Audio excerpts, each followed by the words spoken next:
Yeah, so just let me know when, alright, my stuff is running, so. So you're ready? Yeah. Now recording. Yep, I got Craig recording on mine as well. Alright, Bryce. Let's go, Craig. Let's freaking go. So, hey, who's starting? Sounds like you, Bryce. Sounds like Bryce is starting. Welcome, everyone, to week 0 of Unqualified Sports Talk, a show where 3 sports fanatics who are completely unqualified discuss all things around the sports world, whether good, bad, ugly, and we just, I didn't practice this at all. I'm just talking. And we just talk about it for y'all's enjoyment. So hopefully y'all enjoy our opinions. Whoever's listening right now, probably just our close friends. This is episode 0. This is not going on any platform whatsoever. So thanks for taking the time to watch this, everybody. We love y'all. But we're going to dive right into it this week. And first thing that we're talking about, big week this week, obviously Super Bowl week. Long road, but we're finally here. So why don't we everybody just clap a little bit. Round of applause for that. COVID-stricken season. It's a miracle that we got here without it canceling any games, doing anything to any games besides a little bit of a delay. I thought some games weren't going to be played. Steelers, Ravens, top of my mind. But hey, it's played. We're here. Let's discuss freaking Super Bowl 45, y'all. Battle of two goats. 55, not 45. Yeah, I was going to say. Young goat, old goat, who will become the goat. I don't know. I kind of like the Yoda and Grogu comparison a little more. I don't know if you've seen that one. Okay. Yeah, because he's not just old. He is as old as we have ever seen in this position, especially playing as well as he is. I mean, well, I'm 21 years old. Austin, how old are you? 22. 22. Carson's 21. There's not a day of football that I know without Tom Brady. Yeah, exactly. Exactly. 1 years old when he started playing. So, I mean, this is his 10th Super Bowl he's been in. Fun fact, Tom Brady has a higher percent chance of making the Super Bowl than Steph Curry does in his career making a three-pointer. Let that sink in for a little bit. Yeah, please let the sink into the. Yeah, we completely ignore volume or anything like that. Well, it doesn't matter. It's percentages. I mean, no, you're right. The best shooter of all time has a less percent chance of making a three-pointer in any given game, any given situation, than Tom Brady does making the biggest game of this season. And obviously people are like, oh, the Super Bowl's hard to get to. Not for Tom Brady. No, yeah. Let's be real And for a second. a lot of people like to say, or there's this guy on Twitter, I'll say, that every time there's a post about Tom Brady, he has this like copy and paste thing that's like every year that Brady played, and it's like, lost in the AFC Championship, won Super Bowl but got carried by defense, won Super Bowl, cheated, lost to Eli Manning, stuff like that, right? Mm-hmm. And it's like there's so many people like that, but at the same time you just can't. You can't. Because he's done it so many times with so little on the offense in several cases. And the one time he did have probably the most explosive offense, well, one of the most explosive offenses in history, he didn't even win it, which is actually incredible. Yeah. And they couldn't muster more than 2 touchdowns. Against Justin Tuck, OCU Manura, Michael Strahan. Yeah. The big 3. Yeah, and that was an offense where Randy Moss scored 23 touchdowns, which will probably stand for at least another 10, 15 years. Now we're seeing the NFL's coming close to that. Yeah, it would have to be somebody currently in the NFL. And that's also the year that Brady set the record that has since been broken and tied with 50 touchdown passes. Yeah. To that point was ridiculous. Untouchable. And it took nearly 10 years, 6-7 years for Peyton Manning to come and break it. And that's probably the second best quarterback of our time that we've lived in. Yeah. Okay, but obviously we're giving a lot of credit to Tom Brady making 10 Super Bowls, but you kind of got to look on the flip side, and Patty freaking Mahomes Yeah, I This know. is his third season started? Yeah, 3 seasons. This is 3 seasons. 2 Super Bowls. MVP, Super Bowl, and Super Bowl MVP. Now he's in another Super Bowl, probably going to finish third in MVP voting. Like, he's ridiculous. Yeah, There's not a throw he can't make. There's not anything he doesn't see on the field. Everybody loves him. Yeah. Every single person.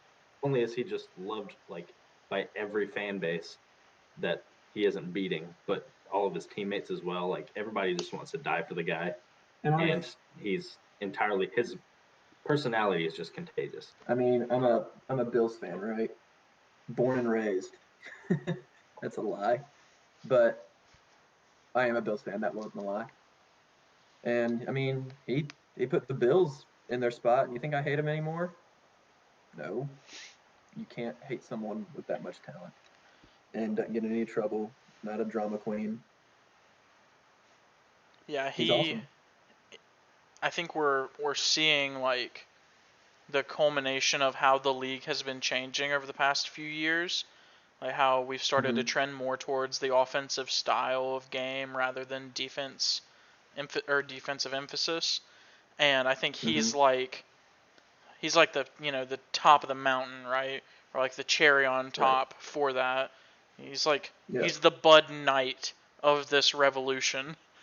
He's the crown jewel because he exemplifies everything that the new league is about. So. And he got rewarded with it. $500 million contract. Yeah, which can't even be expressed how much money that is. All right, this isn't really Super Bowl related, and this is kind of what we're talking about right now, but let's go ahead and talk about something now. Every other 10-plus year contract in the NFL, they didn't play that whole time. Will Patty Mahomes play out his 10-year contract? With the Chiefs specifically, or just in general? Nope. Like he has to complete the time. That's it. Yeah. No one else did it. Who are the other ones? Michael Vick, Donovan McNabb, Brett Favre, Drew Bledsoe, and there's one more. That's gonna bug me to death. Yeah, there's no way. Anyway, not a single one of them. And it was McNabb's that was 12 years, correct? McNabb's was 12 years. Not a single one of them made it to the end of the life. And honestly, Dante Culpepper. Yep, Culpepper. That was the last one. And they all ended up fading well before they even got to that point. Well, Michael Vick didn't necessarily. He just he really didn't have a choice, and neither really did Drew Bledsoe. Mo Lewis just sacked him to it, just threw him down, broke his ribs, and I mean, 10 years of being healthy, no major injuries, which would make you get cut, contract reworked. A Le'Veon Bell situation. That's a long time, and I'd love to give him the benefit of the doubt, but also at the same time, with the league evolving and giving quarterbacks so much, like, they can't be touched, honestly. Well, I don't know. I don't know. Like, if he sticks it out there, right, for say 10 years, obviously it's backloaded because every contract is. Mm-hmm. I mean, he's got to be eating up so much cap by year like 6 that it's hard for me to believe that the team, if it's anything like it is now, won't just be like stripped of talent. Like, how are they going to afford people like Kelsey and Tyreek Hill and Chris Jones? Kelsey Hill, Matthew. Even some of the offensive line pieces are looking for payday, like, soon, probably. I mean, already from Mahomes' second year, the first year he started, Mitch Morse was the center. He's gone. He's the highest paid center in the league now. Yeah. I mean, and you're talking about people like Mitchell Schwartz, Andrew Wiley. Who's a stud. Or is it Austin Wiley? And all those people you mentioned are either studs or like Andrew Wiley. They're studs or like they deserve something more than what they're getting now, and they can't with the Chiefs. Yeah. But that's not what this segment's about. We're reviewing Super Bowl 55. How about said 45 again? Well, let's go into another question right now.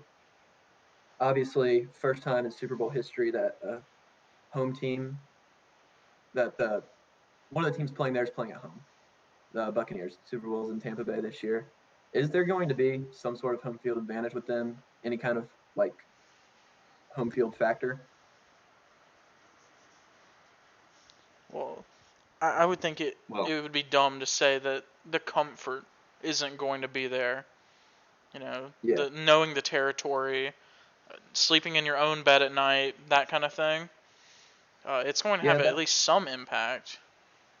I mean, I'm going to piggyback off that. I mean, that's exactly what I was thinking. Even if, say, all 25,000 fans are letting in there, say it's split half and half Bucks, half Chiefs. Like you were saying, Austin, like the luxury of not having to travel and sleeping in your own bed at night, going home to your family, like that's unmatched. Everybody gets worn out traveling. The week leading up to the Super Bowl, you're nonstop. Historically, I don't know about this year, but being able to go back to your own bed at night, like you're saying, I feel like something that's super overlooked and something I think really can play. I think could be a huge advantage to the outcome of the game. Yeah. yeah, and I think that with it comes like this microscope of how they should perform, and I don't think there's any reason that or the crowd being half and half can ever sway the argument because especially this year, maybe in other given years when they have, I know it's like 7 or 8 days that they travel before. Chiefs are flying out tomorrow, and the Bucks have been there for 2 weeks, sitting at home, basking in their glory, and they're going to walk in, they're going to see that 2,000-foot pirate ship, and they're gonna feel like every other game. Does it have working cannons on it? Can we confirm or deny that? Yeah, I mean Yeah, it's going to be interesting. I mean, literally first time in 55 Super Bowls that this has happened. Just kind of crazy. But and it might never happen again. yeah, I mean very easily. At this pace, I'm probably going to be dead by the time that happens again. Yeah, honestly. It's There also might not. They crazy might considering- rename the Super Bowl before it happens again. Yeah, it might be The Patty Bowl. The The- Patty That's Bowl. that's how good Patrick Mahomes is going. the Omega Bowl, Uh, the Galactic Bowl. yeah, when the Yeah, aliens get involved. It might be that long. Universal Galactic Nanotech Bowl, Nanotech Bowl. probably. Because every sci-fi movie has to have something that they describe as nanotech when they can't describe it. But we don't have to get. We don't have to get into that. We don't have to. But yeah, I think just walking into the stadium, it's not going to be the same because nothing this season has been the same. But I think there's definitely value in the fact that the Chiefs are flying out 2 days before, and they've had basically no chance to get out on the field and look around and experience what's going to be the weirdest Super Bowl ever. Oh But yeah. at the same time, Chiefs, the same team from last year, give or take a couple pieces, they've been here, done that. Mike Evans hadn't come close to a Super Bowl. Chris Godwin hadn't come close to a Super Bowl. The only two people that have really seen the Super Bowl and know what it feels like to win is Gronk and Brady. And of course, oh, it's awesome. They've been there, done that. That's 2 pieces out of 22 pieces. Like, I don't know. Yeah, And I the think argument that against leadership. Go ahead, Carson.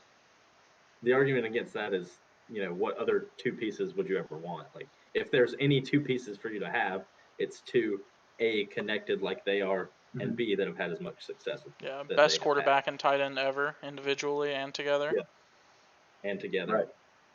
Yeah. In terms of talent, success, just Yeah, but like I was saying, you can count on them to be there. You can count on them to perform, but can you really count on everybody else on that team?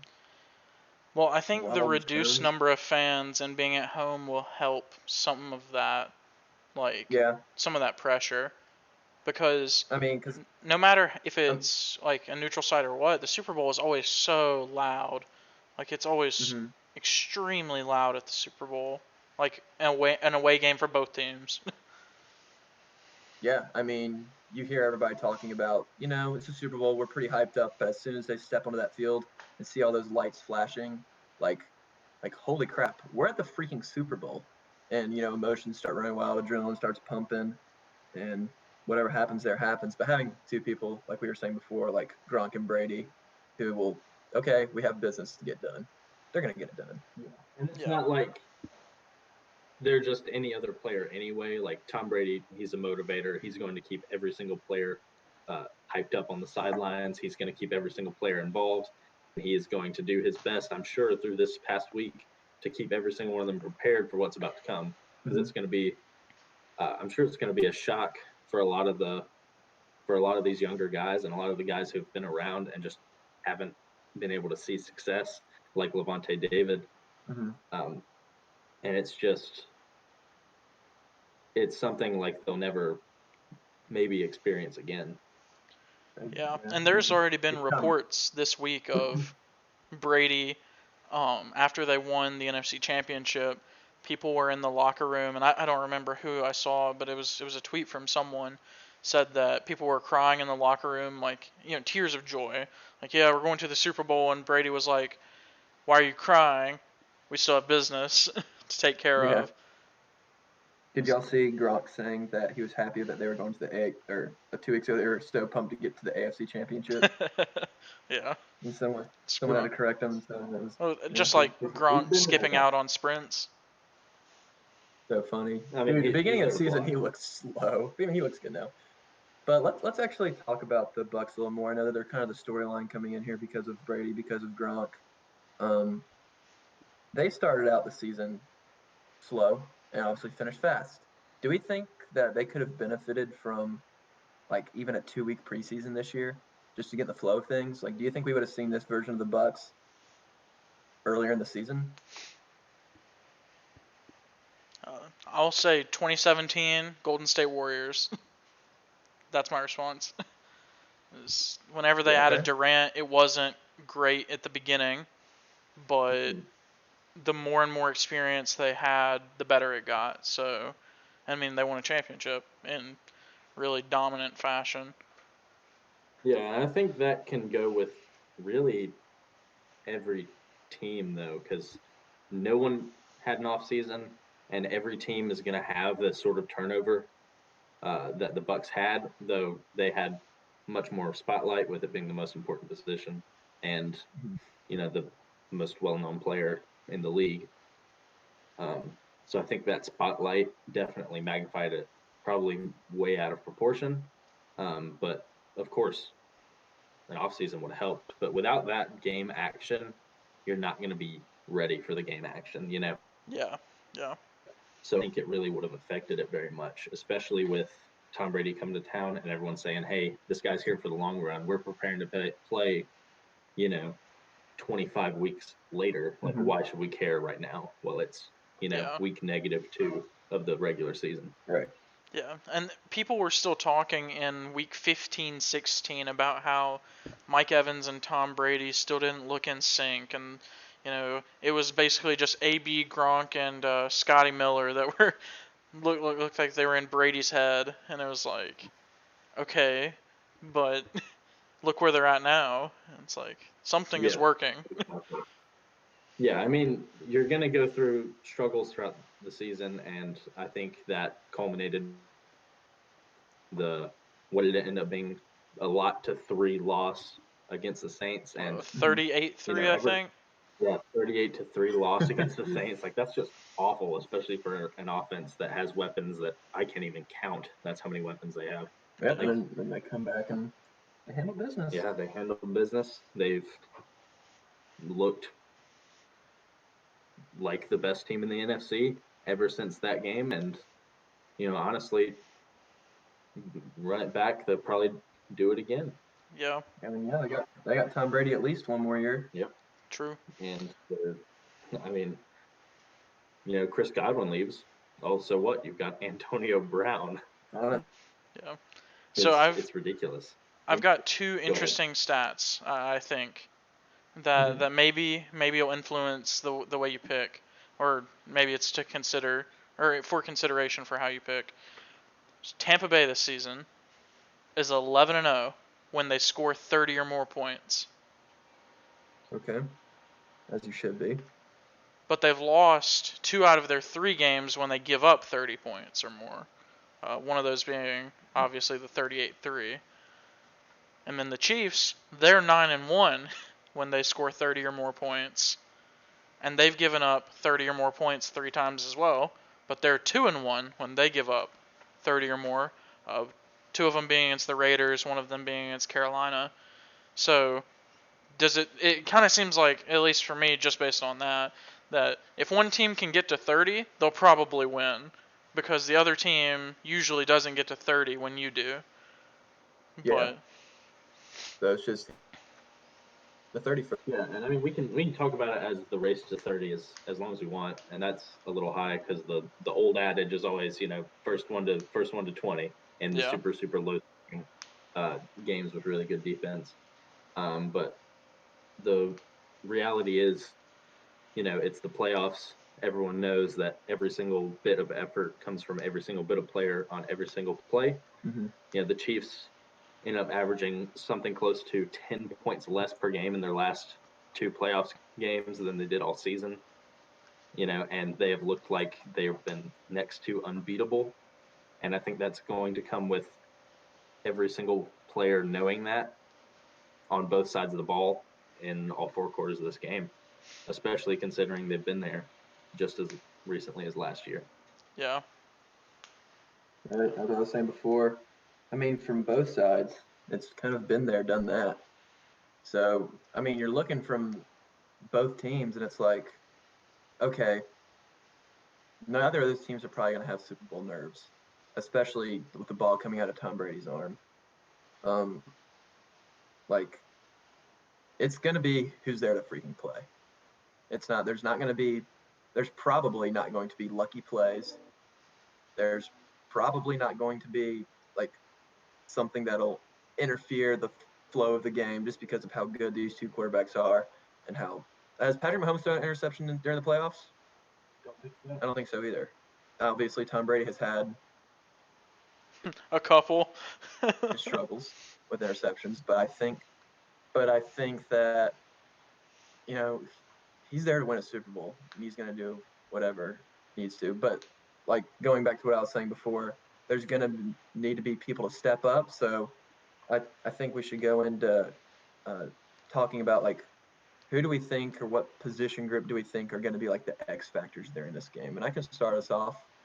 And the first thing that comes to my mind, I mean, we look at the Bucks, and they're obviously run game's great, passing game's great, their offense is loaded. Same with the Chiefs. No part of it's lacking. Maybe the running game a little bit, but both of the running backs are having great years. The defense, Chiefs defense always comes to play during the playoffs. We've seen it now 2 years in a row. The Bucks D, they have the best run D in the game. But that I really think I like to circle and call the X factor for this whole game would be the Bucks secondary. Like they're I don't know if they're playing with a depleted roster in their secondary like they have been throughout the playoffs, but like they need people to step up and make plays. And throughout the playoffs, that's been Sean Murphy bunting for him. He has an interception in every playoff game this year. In his second year in the freaking league, he's a stud. I love him to death.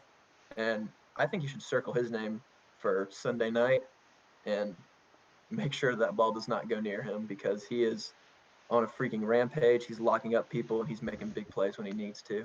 Yeah, and to that point, Yeah, go ahead. I think having Tom Brady is really going to help out the defense because of what happened a few weeks ago whenever they played the Chiefs and Tyreek Hill started the game like a maniac.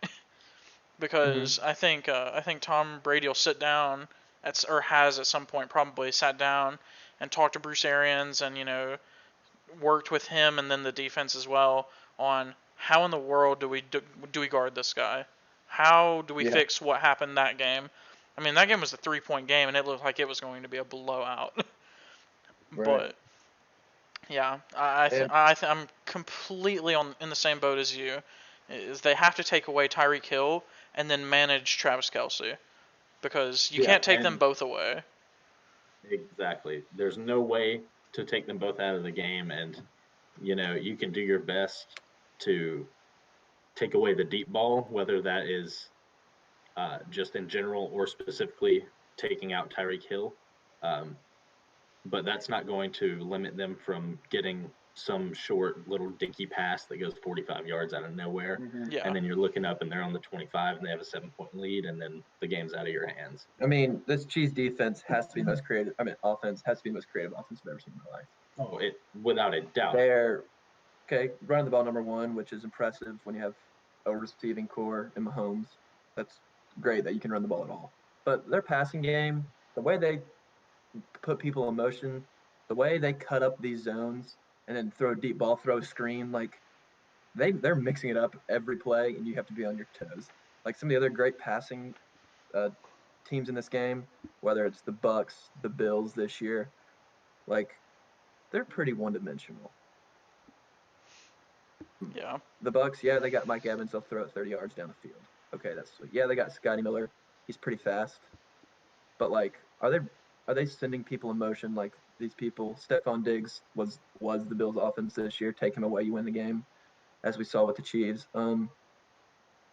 Like, it's unreal the stuff that they can do with the ball and the stuff that Patrick Mahomes alone allows them to do. And then when you add all those weapons in, sending people in motion, throwing those screen passes, be on the freaking lookout because you know it's coming at all. Yeah, and when you have guys like Sammy Watkins and Le'Veon Bell who have had zero effect in this offense whatsoever, well, they could come out in the Super Bowl and they could score 2 touchdowns, and everybody's talking about it like they've been there all season. Mm-hmm. Yeah. Like when you have guys like that have come in or have been there, and you've had other guys step up in their place because they've been hurt or because they weren't acclimated to the offense, like Le'Veon Bell, you just tend to forget about them. Yeah. And I think that's something that's not considered generally when we look at them and say, yeah, they might be borderline impossible to stop. And I think that just contributes to the fact that they could probably score at will. They can. Well, I mean, when they want to turn it on, they do. Yeah. But they we need a touchdown here. We're down 3 points. We're down 9 points. Yeah. I mean, If the Chiefs can just sit back with Mahomes and throw the ball up deep, it's not going to be much of a game. Like. right. That's why I'm saying that secondary, they have to step up. They have to take. And away. really, even the front seven, like if Shaq Barrett doesn't have a sack and a half, it's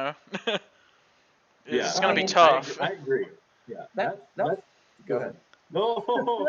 Okay, I'm going. Yeah, go, Carson. That's what I was gonna point to is guys on that. I'm limiting it to the front four of specifically Shaq Barrett and JPP, Jason Pierre-Paul. Vita Vea's back now too. Yeah, you got the big boys up the middle, but those guys on the edge, they need to get around the tackles, and they need to get to Mahomes because there's no way to stop him with zone. There's no way to stop him with man, and he's the best quarterback ever rated against the blitz.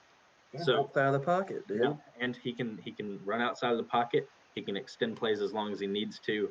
He can scramble for his own yards, whether that be 25 yards needed for a first down. I wouldn't count against him to get it. And you think if you think this little toe injury that he had come up just a couple of weeks ago is going to affect anything, you're crazy. I mean, just pump him full steroids and he'll be fine. Yeah. Might start wearing off at the end of the third quarter, but then put more in him. Todd Bowles definitely has his work cut out for him. Yeah, Todd Bowles has his work cut out for him, and you can highlight every single part of that defense because every single person is going to have to step up. And I think if they don't beat up Mahomes as early as the first quarter, they could get behind and not even have a chance. Yeah. So it's going to come down to the Bucks having, 4 or 5 sacks in the game if they're going to want to even make it a game, or at least one or two interceptions. Yeah, you got it. Well, you have to get to Mahomes and you got to beat them up because they have so many weapons. They beat you if you try to press. They beat you if you play super deep on zone because they can just dink it to Kelsey, 10 yards down the field, and then he's got 24 yards out of somewhere because he can run a 4-4. Oh, but guess what? McCole Harmon's also running a curl route. Yeah, McCole Harmon's another 4. He's another guy that can run a 4-2. And Sammy Watkins last year had like a 250-yard game with 3 touchdowns. So yeah, and he's still completely relevant. You're worried about all that. Yeah, you're worrying about all that, and they've been tackles down for a quarter and a half, and Clyde Edwards-Helaire has 150 yards on the ground. Yeah, Like, and Le'Veon Bell it's can just- still catch the ball out of the backfield extremely well. Le'Veon Bell comes out of the backfield and looks like 2018 Le'Veon Yeah. Bell, because who knows? And then you Yep, get run over Le'Veon by Bell. Anthony Sherman on a trick play. And it's just over. Exactly. You know, that's their Like, offense. it's borderline comical just how stacked they are, and it goes to like just it brings up questions about how people build rosters because I mean they're the anti-Jets. Like the Jets don't have a single bit of talent at any position, and the Chiefs seems to have a plethora of it at every position. Yeah. They do. It's going to be an interesting game, but we need to move on. But before that, predictions, boys. What's the predictions for Sunday night? Big game, big Super Bowl 55, not 45. All right, Austin, lead us off. Who you Lead got? us off. I've got Tampa Bay getting their 30 at 31-28. The tight one. A very tight one. Well, Bryce, what are you thinking? I know throughout my whole life I've always been taught never to count Tom Brady out. But guess what? There's someone who's Tom Brady 3.0 out there. His name's Patrick Mahomes. They're loaded at every position as we were talking about. Skip 2.0? Yeah, skip 2.0 and jump to 3.0 right off the bat. Tom Brady X double 3.0. And yeah, I got to pick the Chiefs. I think it's going to be a high scoring game. I think it's going to be 30-28, no field goals, straight touchdowns. They're not looking for field goals in the Super Bowl. You know what doesn't beat the Chiefs? Field goals. You know what doesn't beat the Buccaneers? Field goals. It's going to be 4 to 5 touchdowns, except it's going the Chiefs' way. Yeah, and everybody is going to screw the kickers for the Super Bowl because these offenses are going to put up a ton of points. And a lot of it goes into the Chiefs look unstoppable. The Chiefs have played better than they've played all year in the playoffs, and the Chiefs have already won a Super Bowl last year. And they're going against the Bucs offense that seems like they have all pros at every position, and seems like they're just stacked beyond belief as well. But when you're talking about the Super Bowl, you're talking about every single bit of pressure is on you. Every single bit of your season that is 52 weeks in the making. Every single day since the last Super Bowl, you're thinking, now we got a shot. Everything resets. Every single bit of that pressure is on you right now. And you're laying there in your bed at night, whether you're in a hotel room, whether you're laying next to your probably $1 trillion supermodel wife. And you're thinking, everybody's going to be watching me. There's going to be 100 billion people watching me live on television tomorrow. 140 million, sorry, 150 trillion people live on TV. And anything that I do is going to be under super, super precise criticism. And it's going to be under the microscope. And you always see the Super Bowl jitters. Like, there's no reason to believe that these teams shouldn't come out and just score touchdowns on their first drive. But historically, I know it's an overused stat, but Tom Brady's teams have only ever put up 3 points in the first quarter of all of 9 of his previous Super Bowls, which is ridiculous to even believe. So I'm sitting here, and I'm taking the Chiefs. I really don't think there's a chance that the Chiefs don't win. They're just way too stacked. But I think the defenses show up, and I think Chiefs take it 27-21. I like it. Well, there's a brief Super Bowl preview for you, even though it wasn't very brief. But fortunately for the NFL, even though Super Bowl, it's awesome. That means 30 other teams are out, and there's a lot of moves going on right now in the NFL. So we're going to take a little bit of time to talk about the coaching carousel that's been going around. All the spots are filled for head coaching jobs. I'm not sure about coordinator jobs yet, but there's been some interesting ones. So let's talk about some of these new hires for a little bit. Dive into those. Yeah. So I can give like a short rundown of the new coach, the team, and then we can talk about it. Sound good? Yeah. Yep. We've got it. All right. So Atlanta, because that's just the order that I had them in. Atlanta. Yep. So they hired Arthur Smith. He's 38. He coached the Washington Redskins, now the football team, obviously, Ole Miss, and then he's been with the Titans since 2011. Obviously, the Titans offensive coordinator, and he has been on the offense, like offensive quality, that whole progression, basically from nobody to the offensive coordinator with the Titans, and he's already hiring old coworkers from his time with the Titans, like starting back in 2011. So that's Arthur Smith. Yeah, and I think this is all definitely just a shock after the McVay hire, and then they go to the Super Bowl, because he's a young guy. He's 38 years old, and he's an offensive coordinator, and he really does not seem to be proven whatsoever. They had one of the greatest, probably, offensive seasons ever with Derrick Henry. Mm-hmm. And they made Ryan Tannehill look good, which might be even more impressive than every single thing that Derrick Henry has accomplished the past 2 years.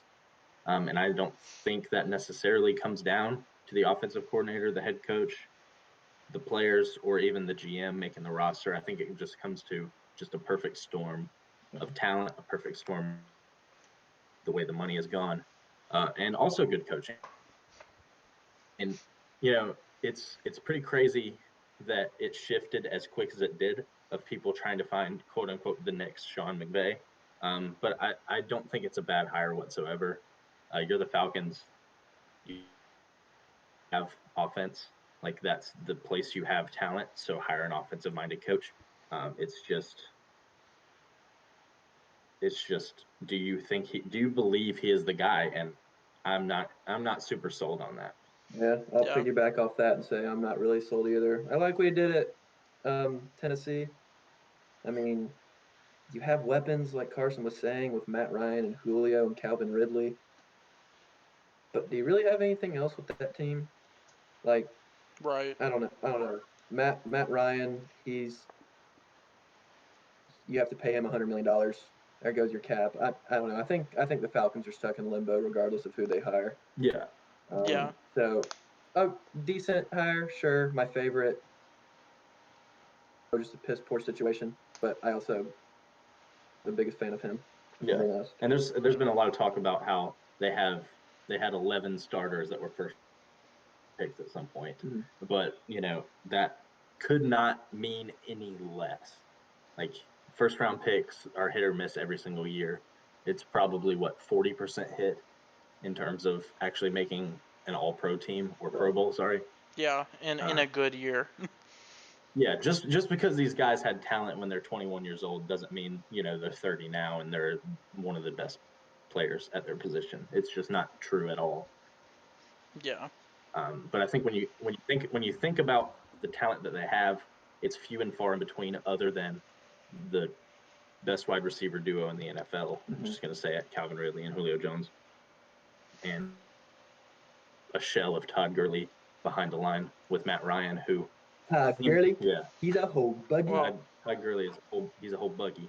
Well, and Todd Gurley is an unrestricted free agent, so what's going to happen there? Yeah. No, well, even then, like, do you want him back? They've got Ito Smith, who's a stud, but he's played in a change of pace role. Give Steven Jackson a call out of retirement. Give Steven Jackson a call out of retirement. That's the answer. That's the answer. And one of the notes that I made about their team is they're $23 million over the cap already. So they don't have money. They don't have any money. And it's probably Cut Matt Ryan. Cut Matt Ryan. Yeah. It's probably 99% of that money is on the offense anyway. Cut Matt. You can't cut Julio. You can't cut Julio. No. Cut Matt Ryan. That's what the Texans are gonna do with JJ. Promise you. Yeah, I mean, at the point you're getting to where the bloated contract isn't worth their production over replacement. All right, next coach. So the next coach is Dan Campbell, the Detroit Lions. So he's 44. his entire life, he has basically been a tight end or a tight end coach. Played tight end at A&M, and then worked with tight ends in New York Giants, Dallas, Detroit, and then with the Saints. And then he became the Dolphins assistant in 2010. Worked his way up to a full-time assistant job in 2015, and then he served as the interim head coach for 12 games in 2015 in Miami, 5-7 record. And then he was the Saints assistant and tight end coach at the same time from 2016 to 2020. So that's kind of his resume and what's got him here. So Well, Dan Campbell, former Lion himself. I mean, he has Detroit pumping through his veins. He loves it there. I like him as a person. That's all I'm gonna say. Yeah, I mean, I think it's not necessarily a good hire at all.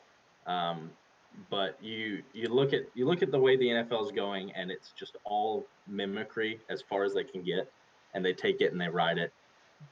So you've seen you go to the good programs, and the offensive coordinator's gone, so you hire the next guy down. And you saw it with Joe Judge. You saw it with you've seen it with Sirianni now, and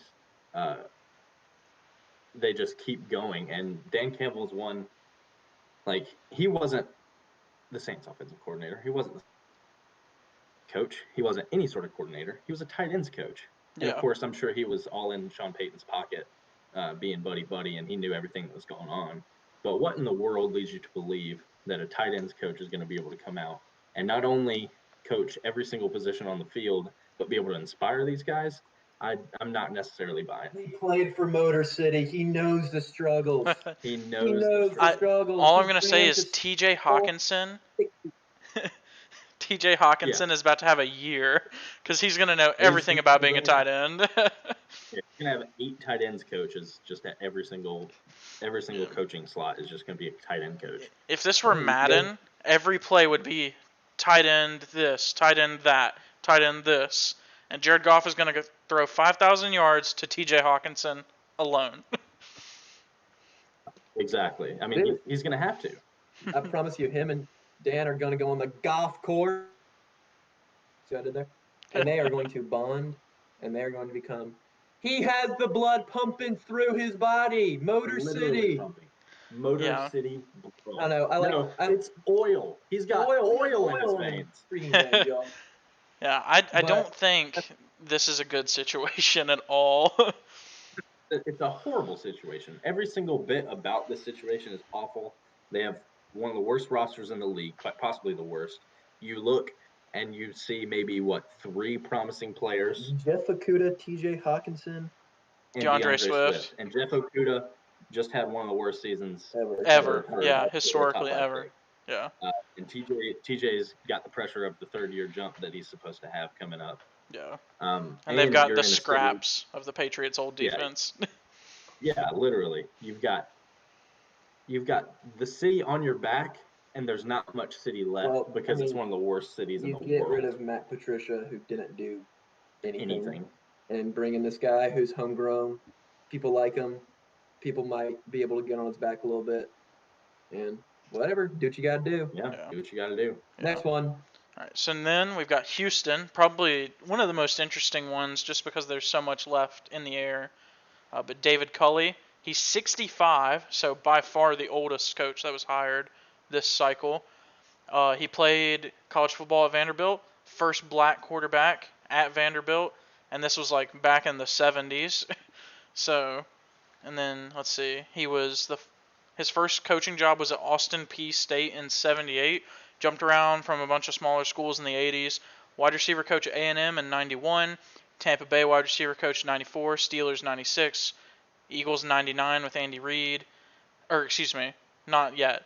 Then 2011, he gets the Eagles senior offensive assistant, and he's there with Andy Reid throughout that entire time. That's what I meant to say. And then in 2013, he sticks with Andy Reid whenever he goes to Kansas City. 2017, he becomes the Buffalo QB coach, and obviously he did some things there that a lot of people are looking at and thinking, maybe this is a good sign.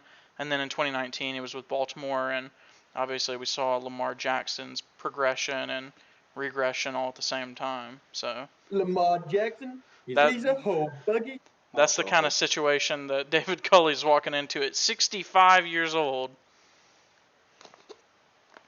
First Yeah, head coach job. Yeah, and he, other than Urban Meyer, he's over 20 years older than the next oldest guy, other than Urban Meyer. Yeah, exactly. And you got to think, like, it's basically them seeing the current trend and saying screw it, that they're just going to hire the oldest guy on the market. And it was a hire that raised a lot of questions and that not a lot of people agree with. And I'm not going to be a person that agrees with it, because I personally think there was a lot of better options out there. But when you look at everything he's done, especially recently, like, is this what you want in a head coach? Like, he was the quarterback coach for the worst year of Josh Allen, and he was the passing game coordinator Yeah. the year the Ravens passing game flopped.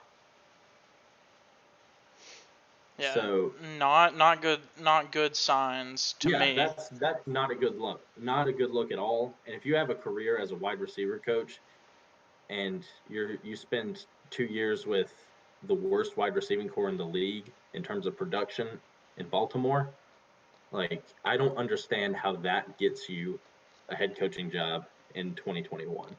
Yeah. Let's create a metaphor here. Tell me, what do bridges do? Get you from one place to the other. They get you from one place to another. Okay, we have the old regime of the Texans who just got kind of evaporated out of nowhere. Bill O'Brien, Deshaun Watson, or J.J. Watt. That's awesome. Okay, that's done. Now we have this current Texans team with Deshaun probably gone. Even though, well, we're not going to trade him. And now we got this guy. What's his name again? Tell me his name. David Culley. David Culley. I think he is literally this bridge that we're talking about to get to the next point. And listen, boys, Josh McCown is the future Texans head coach. Calling it here. Calling it here. You're hearing it here first. It's literally a bridge. They are going to bring him, because they're really considering hiring him, or they already did hire him? He's hired. Yeah, he's hired. And then a lot of teams were interviewing him for head coaching jobs. And he's like, yo, I have never been a coach in my life before. Can I, get a few years of exposure? And then, we can talk from there. Texans like, sure, here you go. Here's a coaching position. We'll hire this random guy who hadn't really done anything.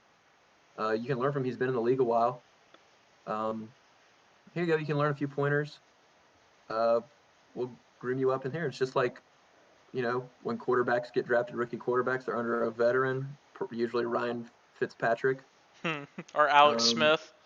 Or Alex Smith, and they get groomed and they become great quarterbacks. That's exactly what's going to happen with Josh McCown. Yeah, and Yeah. I think that you're seeing a guy in David Culley who has basically the resume of all these other guys, but he's 25 years older than some of them, and even more. Well, that's what I'm saying. He's been around, but his resume isn't any more beautiful than Arthur Smith's is, and they're about to be at the exact same level of employment. Yeah. So I think you got to say, like, great for him. Like, this is wonderful for him and his family. He's getting some spotlight. He's probably deserved a shot at a larger role in an organization. But this is an organization that is down there with Detroit in the dumps as one of the worst in the league, and probably one of the worst situations we've seen in a while. They get rid of Deshaun. Yeah, well, one of the worst situations we've seen with your superstar, not even just star quarterback, wanting out, because he is, he's right up there with Mahomes, Lamar, Aaron Rodgers, Josh Allen in terms of recent years of just Russell outplaying Wilson. everybody else. Russell Wilson as well, outplaying their other quarterbacks. But for him, it hasn't resulted in wins because of how bad that roster is, top to bottom, how bad that coaching staff has performed, and how bad Bill O'Brien was as the GM and head coach. Mm-hmm. Yeah. Part of me wants. Oh, I was gonna say, part of me wants him to stay in Houston, Deshaun, just so we can see Trevor Lawrence, Deshaun Watson at least once. Yeah, I But mean that would be pretty awesome if they're sitting there in the same division. It'd be really good for Clemson fans, and it'd be really good for ACC fans, like I know a lot of us are, just because of how much the ACC gets dogged for their yeah, football. yeah, the package that they get for Watson makes or breaks the next like 6 years of this franchise. Like, Yeah, I and agree. there's no way, no matter what they say, that they aren't at least listening to yeah, how big those offers are. I yeah. agree. I say there's less You have talent in Houston than Detroit, just personally. I think so too. Yeah. Besides John Watson, that's their only saving grace. But we probably do have to keep on moving. Oh We're yeah. running out of time quickly. So, So let's try to get through these last few a little bit yeah. quicker. So the next one, Urban Meyer, probably my favorite of these hires. He's Exactly what I 56. have written down. Yeah, huge name, obviously in football. Completely changed college football. 187 and 32 in his career. 3 national championships. Probably would have been 4 if Ohio State wasn't suspended from playoffs in 2012, or I think that was the year. Just completely changed the game. And he's looking at getting his quarterback, and they have 79 mil in cap space this offseason. I mean, yeah, you're looking at a roster that already has pieces kind of scattered around it. You know, Josh Allen anchoring that defense, James Robinson anchoring that offense. You're bringing in T-Law. Love to hire. Yeah. Yeah, I mean, there's not really much more to say about it. He's the only person on this list who has ever actually been sworn in as a head coach. The only other guy with experience was Dan Campbell, and he was an interim coach. So I think you're making the big splash by going with Urban Meyer, and I don't think there's any criticism uh, that is really valid other than Urban Meyer's health, which has been a question since he left Ohio State. But I think you bring in Trevor Lawrence, which if they don't pick Trevor, it's not even worth talking about or considering. They are taking Trevor Lawrence. You bring him in. You have his coach, who's probably going to stick with him, from here on out. And you say, "This is your team. Let's win some football games." And I mean, I love the hire. Love it. Yeah. It's hard not to say it's the best hire out of Yeah. this whole cycle. And they have 2 first-round picks. So at 25, who knows what they'll do? So. Yep. Yeah, some teams, pick a franchise defensive player at 25. Like you everyone underestimates the talent that is throughout the first round and even into like the first 10 picks of the second round, and just the disparity from that and after that is really it really just shows like what you want in your roster. Like you want those early picks. You take your value for your players now to get those picks. And we've seen how valued they are in trades because it can define the future of your franchise. Yeah. So our next coach is the LA Chargers, Brandon Staley. He's 38. He spent some time in Northern Illinois in the mid 2000s, and then kind of hopped around in the defensive game with the Bears, Broncos, and Rams, working as like defensive assistants and linebacker coaches, stuff like that. So, and he's bringing in, he's got some young pieces, I think, and they've got the 13th pick this year with 33 mil in expected cap. So, this is an interesting one. I did not enjoy this hire. You have probably the most promising quarterback out of last year's draft. Justin Herbert's a stud. Bring someone in who's going to freaking develop him. Bring someone in who's done something with a quarterback. Yeah. This really frustrated me. I thought the runaway candidate for this job was Brian Dable with the Buffalo Bills. That OC, the way he's developed Josh Allen into a star player, like I thought. I mean, even people I was hearing on ESPN, oh, Brian Dable is a shoo-in for this job. Like, why did they go? Did Dable want to go back to Buffalo? Probably not. It's Buffalo. Why wouldn't you want to move to where are they now? Los Angeles. Why wouldn't you want Yeah. to move to Why wouldn't you want to move to LA? Live a great life with a stud quarterback that's literally yours. But I mean, the one downside of that job would be Patrick Mahomes twice a year. I Yeah. don't know. That move frustrated me. Yeah, and Yeah. I don't think it's the best hire, because you do see like these just super uber talented quarterbacks with these offensive minded head coaches and all that they can do, and you just go against that. But also, you're a Chargers team. You have one of the best pass rushers in the league, in Joey Bosa. You've got Derwin James, who might be one of the 2 or 3 most promising safeties in terms of guys that have come out in the last 3 or 4 years. You've got big pieces on the defense. I know there's going to be a lot of criticism because he's not going to have Aaron Donald and he's not going to have Jalen Ramsey locking down guys every single week. But there's big guys on the defense, and given a little bit of health that the Chargers have not had, and luck, which the Chargers have not had, and good coaching, which the Chargers have definitely not had, I can see him being successful no matter what. But hires down to it was down to Brandon Staley, Sirianni, and Daboll for those last few hires. And obviously, this is the job that made the least sense for Brandon Staley. Yeah.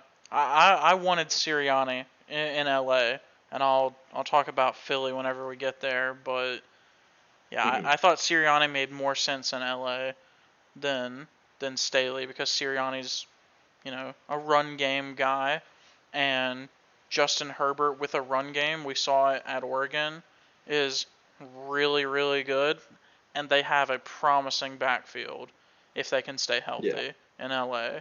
Yeah. So And this is a team that's on the up because they have their quarterback. Like, everything else falls in line after you get that guy, yeah, and nothing else really matters. There's not really anything Brandon Staley can do now other than screw it up, because only good things can come as soon as you find your franchise quarterback. yeah.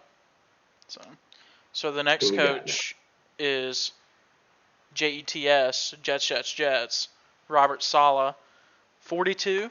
Hopped around with some smaller schools, landed at Georgia, obviously a big school for defensive coaches, and then worked his way into the NFL with the Texans, the Seahawks, won a Super Bowl there, with the Jags, and then eventually the 49ers. And yeah, a note that I made was strong defensive-minded coach, probably the most well-known defensive coordinator in the league for the past couple years, and he has championship experience. So obviously going to the championship just last year with the 49ers. So, and they have pick 2 and 23, and they have 75 mil of expected cap space this offseason. So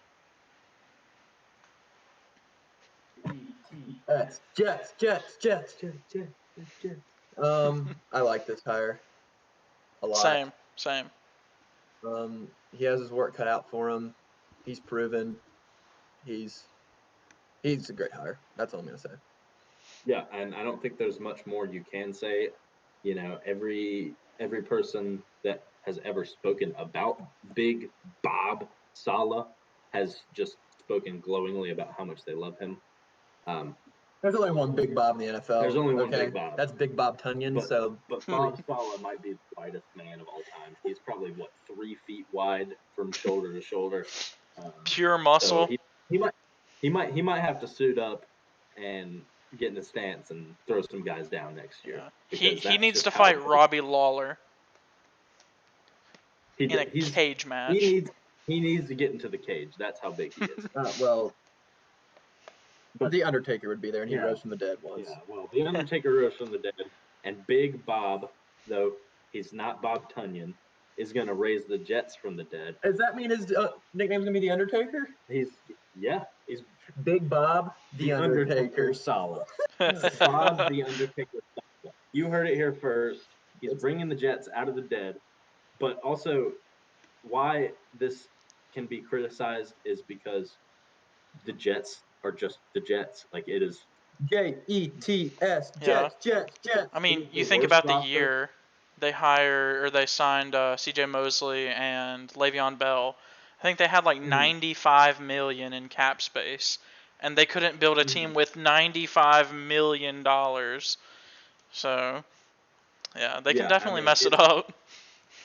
it's awful. Everything about the Jets is awful. Terrible. They don't have good players at almost every single position, Mhm. probably every single position except for Mekhi Becton, who's a stud. But then again, he's got 1 year. He could have a second-year slump and never be the same. You never know. Yeah. So I just think that they could have thrown Adam Gase to the dogs for another year and then brought in Big Bob, the Undertaker Salah. Yeah. And they've got Um, Lamar Jackson, the cornerback. So yeah, maybe we see a move where Lamar Darnold gets Jackson. the boot and Lamar gets the job. But yeah. I mean, yeah. You take your guy at 2 and you trade Darnold for a piece, or a couple pieces, and you take your guy at 2 and then you take an offensive lineman at 23 that's available, and yeah. I mean, I think you take your guy, but still, then your guy's coming in and he's got no help, and whoever that might be, whether it's Fields, whether it's they would take Trey Lance. Fields, Zach Wilson, Trey Lance, any of those guys, like, they're going to go out and they're going to be a deer in the headlights, and they're going to look around, and the only bit of help is It's going to be the Denzel Undertaker Mims. Salah, and he's on the sideline. If the Undertaker Salah takes Justin Fields, I don't like the hire anymore. All right, next one. Next one, All last right. one. So yeah, Nick Sirianni, Philly. He's 39. Jumped around Chiefs, Chargers, Colts, working on the offensive side. Been the Colts offensive coordinator as they've kind of risen up the hierarchy of the NFL, and finally recovered from losing both Andrew Luck and Peyton Manning before that. But yeah, strong run game focused offensive coordinator. He comes into a situation with a quarterback that is still up in the air, got some decent running back options, wide receivers a complete question mark here. Got 2 good tight ends. The line can never stay healthy. The defense looked atrocious. They've got the 6th pick, no money, and 2 quarterbacks that could be good or could be terrible. So Yeah, and when you have 2 question marks at quarterback, you don't have a quarterback. I was about to say, you get rid of one of them. This is a great hire. I mean, he's young. He had success in Indianapolis, particularly with making their run game and offensive line one of the best in the league, and then making Phillip Rivers not look like he was 55 years old like he was, yeah, especially after he had an awful year his last year. And 7 children. He's got 7 children. He had a terrible year his last year in LA. But I like the hire. So it's not criticism, but the Eagles organization is just, it's so awful on the defensive end as well, that I don't know if hiring an offensive or defensive minded guy can get them out of the dumps. Yeah. I'm not gonna come to a conclusion now. I'm gonna come to a conclusion when I think about him after he decides what he's gonna do with a quarterback situation. Yeah. yeah. I think you get rid of Wentz, but I'm not a head coach. I think you have to get rid of one or the other. We'll see. Yeah, Yeah. and And I think because that's why I have a lot of about the hire is because you don't have your quarterback. We'll see. And because we're unqualified, I'll just say it. I wanted Sirianni in LA, and then I thought you give Wentz the boot. He's had his chance, and it's just been Nick Foles had to win them the Super Bowl, right? And whatever, Foles, yeah. But I wanted them to pick up to keep Jalen Hurts, and to give him the shot, and to bring in Lincoln Riley, and to reunite them. But obviously that didn't happen. So And the great thing about these opinions is that we had, as you said, Austin, is we're unqualified. We are. So what we say doesn't matter. And no one can get mad at it. Because we're unqualified. But it's our opinion. And it's out there. True. for everyone to hear. Last bit of NFL news we're going to touch on, and when I say touch on, I mean we have 20 minutes for every other topic we want to hit, so let's touch on it. Big trade reaction, Matty Stafford for Top Goff. What do we think? The Rams could legitimately win their division easily next year. And God, Rams the have Lions to be are the still favorite for that bad. division. Yeah, Yeah, I mean, the Rams have to be the favorite for that. I mean, it's the most stacked division in the NFL. They're the favorites. I don't think you can question that. Vegas probably won't either. But I mean, the eternal debate is who won. For me, I think I kind of break it down into two parts. Now and later, obviously, short term, it seems like the Rams definitely won. But long term, depending what comes out of those picks and like what happens to the Rams organization, do they get to a Super Bowl? Do they win a Super Bowl? If not, and like those Lions picks turn out to be great, then I would say the Lions won. I mean, I think this is a coin flip of a trade, but it has the potential to work out great for both. Yeah. You throw. yeah, and you've Go ahead. all right. Yeah, you get a lot of these trades where you go for win now moves, and this is the biggest win now move because Jared Goff is a good NFL quarterback, but you're making the jump and you're giving up these assets that are super valuable in draft picks um, for what you hope will be good enough quarterback to get you to and win a Super Bowl. And at the end of the day, if they make it to 2 NFC Championship games and don't play in a Super Bowl, this is an awful trade. Mm-hmm. Yeah. Because their win now period is what in the next 4 years. Yeah, definitely. Then there's no way you're going to be able to pay Jalen Ramsey, who's going to be bad by then, Aaron Donald, Matty Stafford, and have a competent offense. Mm-hmm. Yeah. Like you've got your next 3 years. You've got great offensive weapons at the skill positions. You've got one of these guys that's been a top 10 quarterback with a bottom 5 team, and you've got a defense with more than superstars. You've got a defense with generational talent in the secondary and in the front four, in Aaron Donald and Jalen Ramsey, and you have to win now. I think that pressure can get to them, but if they're good enough at keeping that pressure out, and a lot of that goes on Sean McVay, then we could see some success coming out of them, and we could see a Super Bowl. Yeah, it's going to be really messy in Detroit because you have a tight end coach, now turned head coach, with a quarterback who, for his entire career, has had the offense or the head coach Sean McVay in his ear up until the last second, telling him exactly everything he needed to know. So you have a dependent quarterback with a new coach that's never been a quarterback coach. It's going to be really messy in Detroit. Yeah, and so much money just eating away at the cap. Yeah, it's going to be bad. It is, but we'll see. And I know that was a lot of NFL talk, but it's Super Bowl week, and next week is going to be our kind of recap of the season as a whole and leading into off season. So be prepared for a lot more NFL talk. There's a couple more things we want to touch on. We're roughly third of the way through the NBA season, so let's just get a brief little season review at this point. Let's go our MVP for the year, biggest offseason move that we've liked so far, and any surprises. Pick one, underperformer, overperformer. All right, Austin, start us off. So MVP, LeBron. I mean, someone's going to have to take this one from him, right? He is doing exactly what he should do and more. And I think finally this year people will say, Carson and I have talked about it a lot because he thinks I hate LeBron, and I do, but I also don't. I think 27, 7, and 7 is finally going to be valued for what 27, 7, and 7 is, and he's even doing better than that the last time I checked. So I think it's gonna be his year to finally get that MVP that he's been missing out on for the past like 5 or 6 years where he should have just been winning it.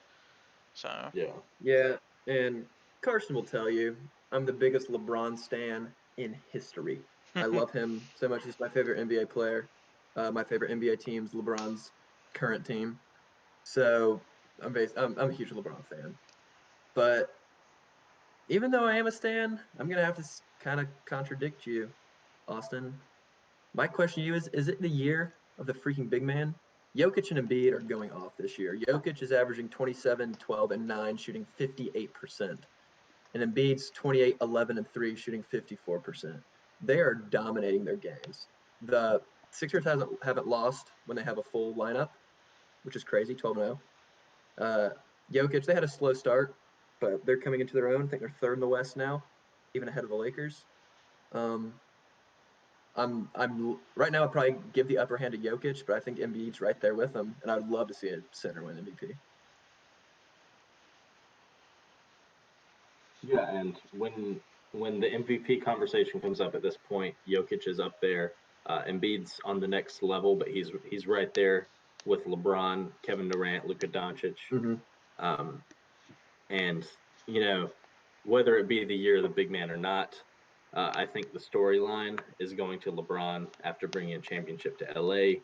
Especially after the passing of Kobe, Mm-hmm. that brought the spotlight onto LA even more. He delivered the championship, and now he's playing just as well as he has, which is better than anybody else.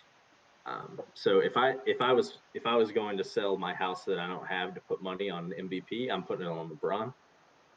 But my gut feeling is telling me if either the Nuggets or the Sixers end up with the best record in the league, then they're going to win MVP. And I'm picking Joel Embiid over Jokic because Joel Embiid is very close to the best defensive center in the NBA. And I would love to debate this and talk about this a lot, but unfortunately today's talk was predominantly NFL. We don't have time for this. But biggest offseason move, what was your favorite, Austin? I'm gonna say it wasn't okay. It wasn't technically off season, but probably the Harden move to Brooklyn. I caveat. Win now. I think it could have been better if they did it before Dinwiddie got hurt, but it would have been a lot better in the moment if Dinwiddie hadn't been hurt, especially because maybe they keep a piece that they traded away and replace one of those pieces with Dinwiddie, who then, it's not good that he gets hurt, but if he gets hurt somewhere else, it's good for the Nets. So, but yeah, I really like that move. That big three is really, really good. Not defensively yet, but really, really good offensively. So. And I don't think you can argue with that. They're in win now mode. But my favorite, looking just at the grand scheme of things and how much one team has changed from one season to the other, is honestly Gordon Hayward. That man's having a career resurgence this year. Oh yeah. 24 points a game.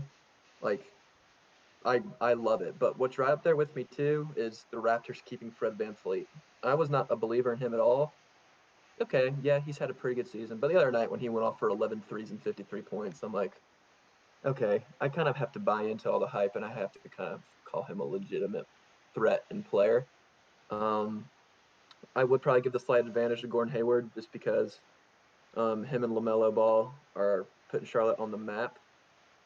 And by the way, love LaMelo and Miles Bridges' name, Airbnb. It's awesome, and I'm here for it to stay. But back to Gordon Hayward, the guy's balling out, and he needed someone like LaMelo to distribute the ball to him, and I think that partnership's gonna work great. Yeah, and I mean, there's not a wrong answer with some of these moves. Like a lot of them have turned out great for both sides. I think we're going to see the Harden trade pay off for everybody involved, particularly with the Rockets because picks are super valuable, and the Nets, quite frankly, gave them everything. Again, I was thinking it was going to be like a Paul Pierce, Kevin Garnett trade. And you think they'd learned their lesson at this point, not to trade picks super far out. But if these guys, Irving, Durant, and Harden, are still around by the time those picks are conveyed, which is in 6-7 years, if they're even around, they're going to be a shell of themselves. So I think that the Harden trade was a great trade for the Nets, but it was probably an even bigger trade for the Rockets. But I think those all pale in comparison in terms of offseason moves, because I think that if you're a fringe contender like the Philadelphia 76ers, you got to go out there, you got to plug your biggest hole, and you got to stick with it. And, everybody's pressuring them to trade Simmons, trade Embiid, blow it up. But no, what did they need? They needed shooters. And what did they do? They went out and got one of the best shooters in the league, Seth Curry, banging 48% already this year. I'm going with that as my best move because that's going to show up in May and June, because it's been their biggest worry, their biggest problem is their lack of shooting, and now they have one of the best in the league. I love it. All right, now we're going on biggest underperformer or biggest overperformer so far this season. Austin. So I'm going to go under with the Miami Heat. Just as a team. Okay. I mean, 7-14, 13th in the Eastern Conference, and you played in a championship last season. Yeah. And you had probably one of the greatest runs through the Eastern Conference playoffs in NBA bubble history. To be 7-14, 21 games into the season, that's bad. They're not sniffing the playoffs right now, are Yeah, they? they are bottom of the barrel. I mean, the four teams that are around them: Bulls, Magic, Wizards, Pistons. That's tough company. Yeah. Well, I mean, the Hornets are sitting at 8th right now, sitting pretty. Actually, they're 6th. I love them. They're 6th. They went up even more. Yeah, have it I up. checked like 2 nights ago. But Crazy. yeah, the Heat. I mean, injury to Myers Leonard obviously hurts them, and Harrow's missed some time, but they have just not looked good, and something's not right there. For so little change in their roster, something's not right there. Mhm. So Yeah, I mean, I can't argue with that at all, but my mind went somewhere completely different, went individual player based. But my biggest overperformer this year, I would have to say, is Colin Sexton and Sexland in general. I really like the way he's been playing this year, especially when he needs to step up. He's been stepping up. Against the Nets, those 2 games in a row, he had 2 career nights, even out there blocking Kevin Durant, who's probably a foot and a half taller than him. And I don't know, I've really enjoyed watching him play this year. And also Julius Randle. He's been a freaking force too. 22, 11, and 6. Where's that? Knicks are in the playoffs, I think, right now. they're right outside at 9. They're right outside at 9, but they hung there with the Clippers. I did put money on that game, and I was very afraid that the Clippers would not win by 7 points, but they did, and I made money. But yeah, I've really enjoyed watching both of them. Yeah, and I think there's a lot to be said about just a guy stepping up like Julius Randle has, because they're devoid of talent just everywhere. Like, it doesn't seem like any of their draft picks have hit, and it still even now. What's that rook from Kentucky do they have this year? It's not Tyrese Maxey, is it? No, Maxey's in Philly. Who's their rook? Throwing us off here. I know, but I don't know why. I can't remember who it is. He's had 2 25-point games here recently. Obi Toppin. No, he's from Dayton. He's from Dayton. Yeah. Yeah, there's What's another one. He was a second rounder. Quickly. Is he from Kentucky? Yeah. Yeah. I've really liked watching him. His floater game. I don't think I've ever seen him miss a floater.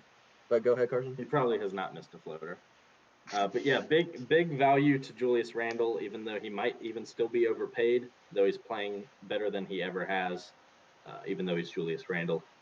But I'm going to go a little bit off of what Austin said in underperformers, because I wasn't really going to go quite the Miami Heat team, but at 7-14, Jimmy Butler has got to be sitting there after being self-proclaiming himself to be a superstar, self-proclaiming himself as the best player in the Superstars don't finals. go 7-14. Superstars do not go 7 and Has 14. LeBron ever went 7-14? LeBron James has taken worse rosters an entire 82-game season without 14 losses. So if you're going to sit there and you're going to talk that crap, you're going to have to back it up no matter if it's September or if it's June. So I think Jimmy Butler should be sitting there in shambles. He should be ashamed of himself. Mm-hmm. And honestly, the Miami Heat organization should be absolutely disappointed all around right now. So he's definitely they're the biggest underperformers after winning the silver trophy that means nothing. But that definitely comes down to Jimmy Butler because he's supposed to be the leader. He's supposed to be the best player. And they're awful. And honestly, it all stems from when Tyler Hero snarled, and they have not played well ever since. LeBron, don't do it. Snarl at LeBron, and he's paying the price. Yep. But yeah, we're gonna start winding down now. A couple segments to end the show. But again, Super Bowl preview this week. We're gonna try to hit on a lot more from now on. But big week this week, big week next week, talking about NFL. Then hopefully things will start evening out. But we're gonna end every show with a couple of segments. One of them being a trivia segment. So I've been really excited for this question to ask Carson and Austin. But you guys ready for this? Did you see it? Because I scrolled down a little bit. If I did, I won't say anything. Okay. I don't remember if I did. Okay. The biggest preseason underdog to win the Super Bowl. How big were their odds, and who was it, and what year? Austin, you want to take the reins here? What are you thinking? So biggest preseason underdog to win the Super Bowl. That did win the Super Bowl, and what were the odds? Yep. What were the odds? Who was it, and what year? Oh gosh. I'm trying to think. I can't remember the last time. Okay, well, one surfaces immediately, and that was the Eagles a few years ago. But I don't remember how bad they were in the preseason. I just remember how bad everyone thought they would be with Nick Foles instead of Carson Wentz. I need everybody to lock in an answer. Is that your locked in answer? Sure, I'll go with that one. Okay. Well, I think my locked in answer, there's not a lot that comes to mind. I mean, like 15 out of the last 16 Super Bowls have been won by New England anyway. But I think their first one in 2001, they were an underdog in the Super Bowl, huge underdog in the Super Bowl against the greatest show on turf. And I think that going into the season, it had to be them. Well, funny you say that because that was my answer too, Carson. They were the second worst, 60-1. Really? 60-1. There was one team, the 1999 St. Louis Rams. Really? 300-1 odds to win the Super Bowl. Wow. And they did. That's a team, for y'all who don't know, coached by Dick Vermeil. I honestly had no idea who that was before I looked up this question. Marshall Faulk was that team's MVP. Very underappreciated career, I think. Trent Green at quarterback. No, Kurt Warner. Wait, really? Yep. It was his second year in the league, and he was 27 years old. Let that sink in. Oh, yeah. Wow. And Torrey Holt was a rookie. So we have 3 studs who were on that team. That was the year that Trent Green got hurt, wasn't it? Yeah, and Kurt Warner had to step in. Yeah, whenever he demolished his leg. Yeah. 27-year-old second-year quarterback. That's crazy. Yeah, after being in Saudi Arabia or Siberia or wherever it was, coming out. Yeah, I mean that's the greatest show on turf before they were the greatest show on turf. And 300-1 is unreal to even think about. It's crazy, but yeah, that's our trivia question for this week. Be looking forward to those every week and come with your thinking caps on, not off. But now we're gonna hand it over to Carson for his individual segment every week called Hook 'em Picks of the Week. Hey, hook 'em, baby. Hook 'em. We're not Texas fans whatsoever, but always hook 'em. Carson, take it away. All right, we've got some wild bets here for Super Bowl week. There's bets on the coin toss every week. Or every year. There's trillions of dollars probably put on just the line of the game. I know there was recently a $3.4 million bet put on the Bucks to win about $2.8 million, which I can't even dream about what that money would look like in my room right now. I'd probably fill it from floor to ceiling. But a couple of the very fun pick'ems that we got for this week. Our first bet we've got: will any players slap Sarah Thomas, the first woman ref? Congratulations to her to ever ref in the Super Bowl. Will any players slap her on the butt? And it's unreal to even think that this is a bet that is put This out. is a prop that is bettable. That is Bet bettable. online. And think What's about it. bettable? Someone You is can- sitting there like sweating over this one. Like, I don't know, man. And I'm saying, go sell your house right now and put every single dollar you will ever make on no, and you've got money in the bank after this week. And what's the no? No is minus 10,000. You gotta bet $10,000 to win $100. $10,000 to win 100. So if you go bet $1 million, you're going to come out with $10,000, and I think it is worth every single penny to go do that. Yeah. It's probably the because most guaranteed bet you'll ever have. It might be the most ever. guaranteed of all time, but hey, congratulations to her. You know, she's breaking barriers. Good for her. Our next one is another funny bet with the Super Bowl, but it's one of probably a million Super Bowl bets that are just outrageous. And it's: will Tony Romo mention his children at all throughout the entire broadcast? And honestly, no is the favorite at minus 300, and you got yes at plus 200. And I'm thinking, you got to go out there and at least put you a little bit of money down on yes, because come up in casual conversation. there's no way with all the spotlight on these two guys calling this game the biggest game of the year of any sport, that there isn't casual conversation, especially considering how long this game is. It's the longest game of the year, without a doubt. I think Tony Romo, no doubt, mentions his children at least twice. Hammer the gas, people. Yeah, please put as many dollars as you got on the yes, because I'm saying hook them to Tony Romo mentioning his children. Yeah. We are not financial advisors, but man, if this one isn't a good bet to put money on. Yeah, it is. Keep in mind, we're unqualified. We're unqualified. We got a couple big NBA games coming up this week. I know it's hard to say big NBA games when teams are just coming up on their this week, where they'll be playing their 24th, 25th game, around that. But we've got a big one Saturday night between the Nets with their 3 superstars and the 76ers with their 3, my claim, superstars of Ben Simmons, Joel Embiid, and Seth Curry. But there's no way you bet against the Nets here. It doesn't matter where they play in the world. They've got more talent than pretty much anybody, especially if all 3 of those guys are playing as well as they can. And I think they do. And I think hook 'em Nets on Saturday. Hook 'em. Absolutely. Next Tuesday, we got a matchup. Who knows? It could be a finals preview. I'm not putting money on it, but we got Celtics Jazz. I like everything coming out of Utah. They're first in the West right now. They're looking as good as they ever have. And I think that they're going to keep it going pretty much until the playoffs, when they're going to run into a steamroller that is LeBron James. So I think you're taking the Jazz over the Celtics. I know Austin's a big Celtics guy. He might not like to hear it. Oh yeah. But we're hook 'em Jazz, hook 'em Utah, hook 'em Mormons this week, baby. Hook 'em Mitt Romney. Hook 'em Mitt Romney.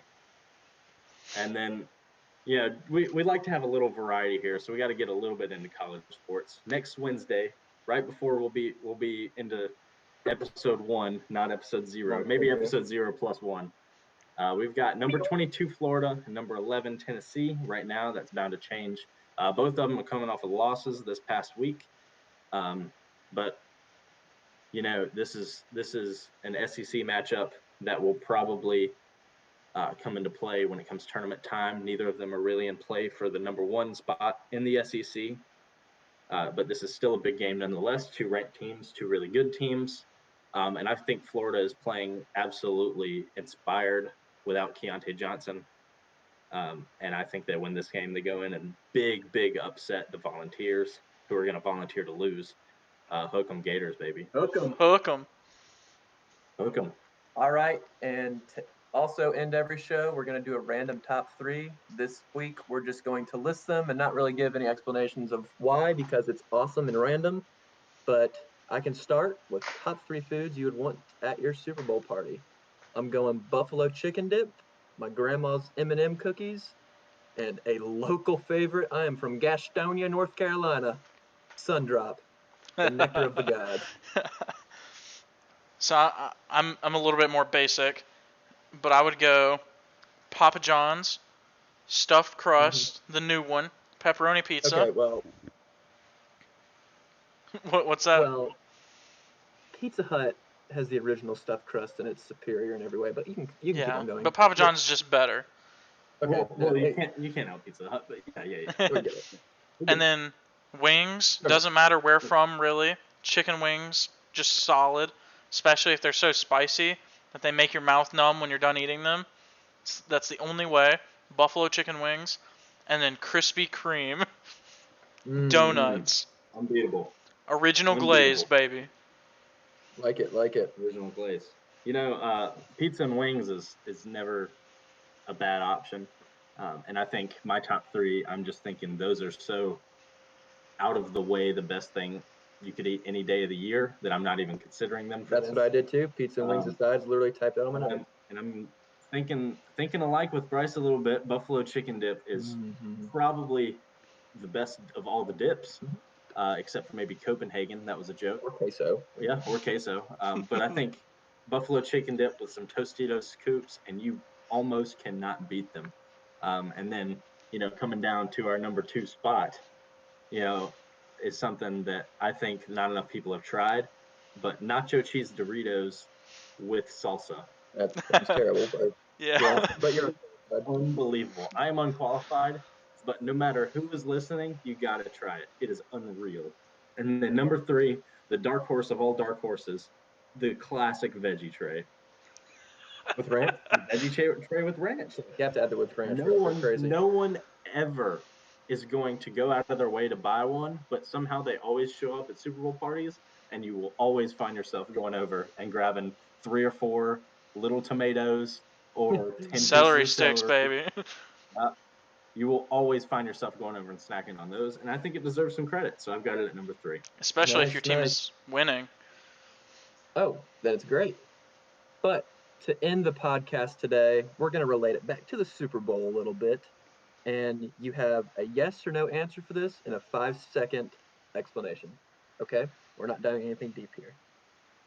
If Patty can't beat Brady this weekend, can Mahomes ever catch Tom Brady and be the GOAT? Somebody start.